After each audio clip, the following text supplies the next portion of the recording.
These three solutions are commonly used in the emergency room to treat the dehydrated patient. Normal saline or lactated ringers are often used to restore a deficit in both extracellular fluid volume and electrolytes. In other words, these two solutions are used during isotonic dehydration due to blood loss, vomiting, or diarrhea. 5% dextrose may be the solution of choice when fluids have been lost in excess of electrolytes. In other words, hypertonic dehydration, which may be due to excess sweating, osmotic diuresis, or hyperventilation. These three solutions all have one thing in common. They are all isotonic to the body fluids. The first objective of this videotape is to review and demonstrate the permeability of a cell membrane to various solute particles. Slide number 1, the permeability is directly proportional to the partition coefficient, or the permeability is directly proportional to the lipid solubility. The permeability of a solute particle through a semipermeable membrane is directly proportional to the partition coefficient. For example, ether diffuses through a cell membrane much faster than ethanol. In slide number 2, the permeability of a solute particle through a semipermeable membrane is indirectly proportional to its molecular weight, as shown by the equation. The next slide shows anions diffuse through the cell membrane at a greater rate than cations. Monovalent ions diffuse through at a greater rate than divalent ions, which diffuse through at a greater rate than trivalent. In other words, the permeability of an ion is inversely proportional to its charge. The second objective of this tape is to identify the various properties of osmosis which cause water to diffuse across a semipermeable membrane. These properties include osmotic pressure, effective osmotic particle, and non-effective osmotic solute particles. A simple laboratory experiment in osmosis and osmotic pressure will now be demonstrated. Blood is added to distilled water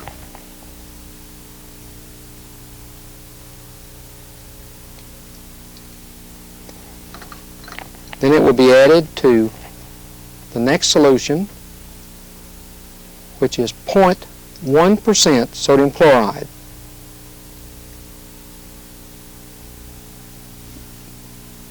Blood will next be added to 0.85% sodium chloride.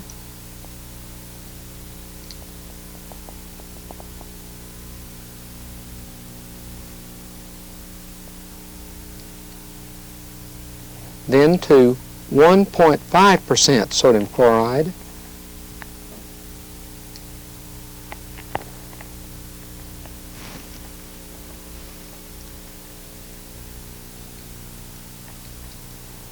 And then to 5% dextrose.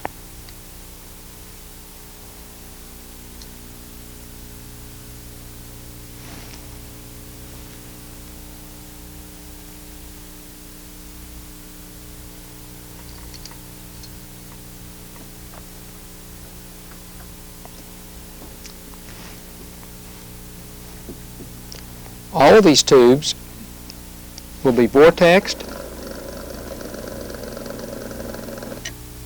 and then they will be centrifuged.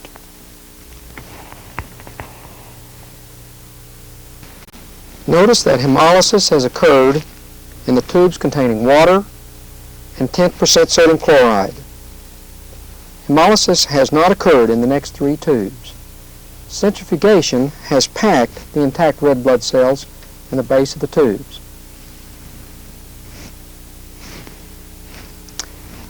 A microscopic slide shows the RBCs in a 10% sodium chloride. Notice that there are only a few red blood cells in this slide. They are enlarged and asymmetrical. This is a hypotonic solution. A microscopic slide of the red blood cells in 0.85% sodium chloride is seen in the next slide.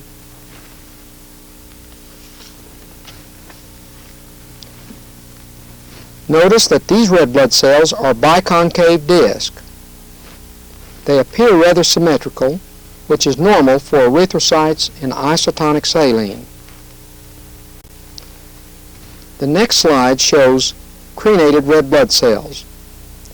These are red blood cells placed in 1.5% sodium chloride. Notice the decrease in volume and the appearance of the crenated cells. This is a hypertonic solution.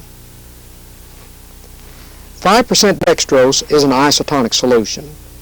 Glucose is an effective osmotic solute particle, and diffusion of water between solution and cells is at equilibrium. This is a diagram summarizing the results.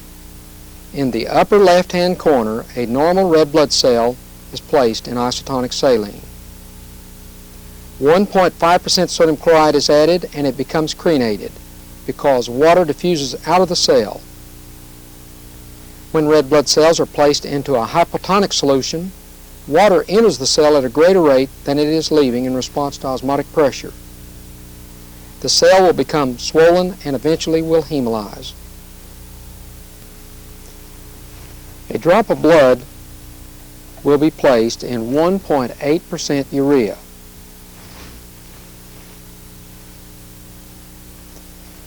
The cells will rapidly hemolyze because urea is an isoosmotic solution.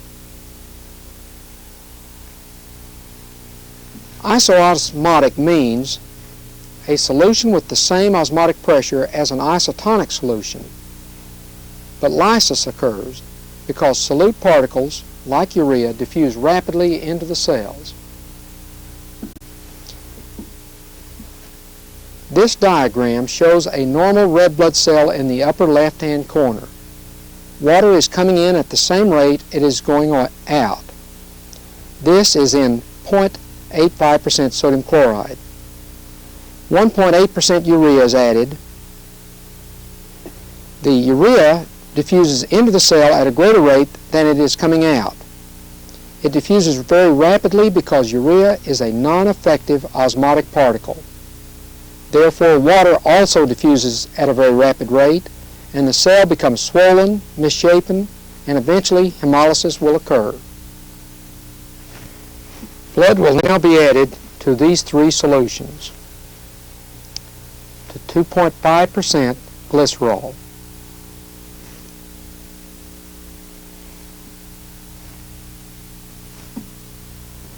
to 2% lidocaine,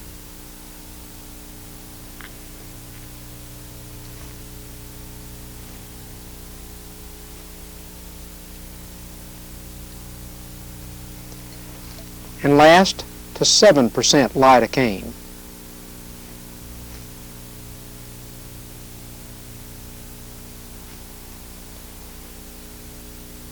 These tubes will be vortexed and centrifuged after we wait 5 minutes. Hemolysis of the red blood cells occurs because glycerol and lidocaine in water have a low partition coefficient and they diffuse slowly through the cell membrane. Water will follow and eventually the red blood cells will hemolyze. Glycerol and lidocaine are non-effective osmotic solute particles. These are 2 carpules of xylocaine hydrochloride from the dental clinic. I'm going to add a drop of blood to this carpule.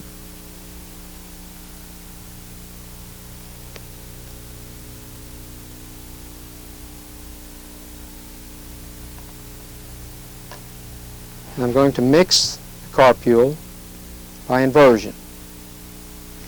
Blood has already been added to this carpule,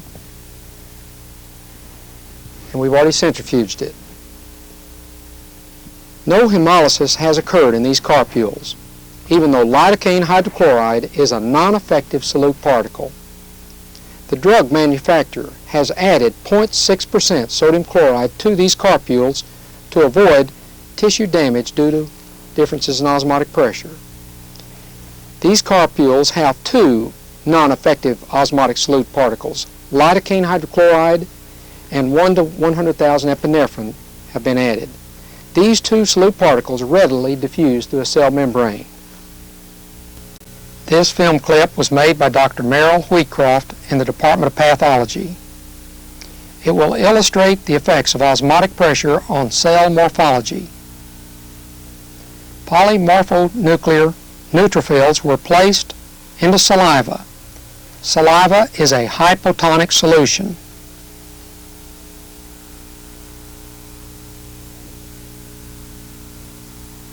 As water diffuses into the cell, due to the difference in osmotic pressure, the cell will lysis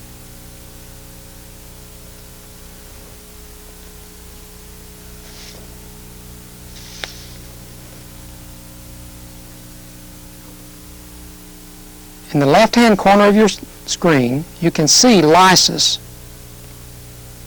of this neutrophil as the granules in the neutrophil stream from the cell, indicating disruption of the membrane.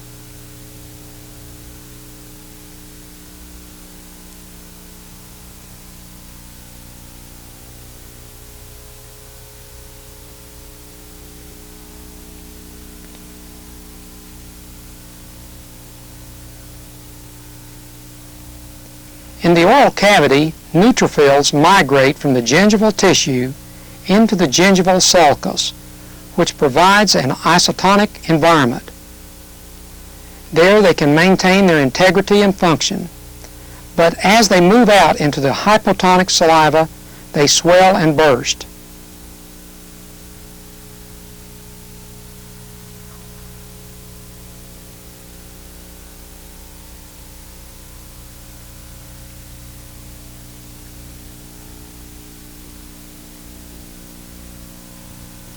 Thus, neutrophils are not functional in the saliva.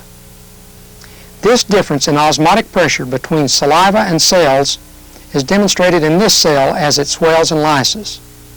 The leukocyte actually collapses as it loses its cytoplasm, leaving only the nucleus. 5% of your grade in CT6 will include questions directly from this videotape.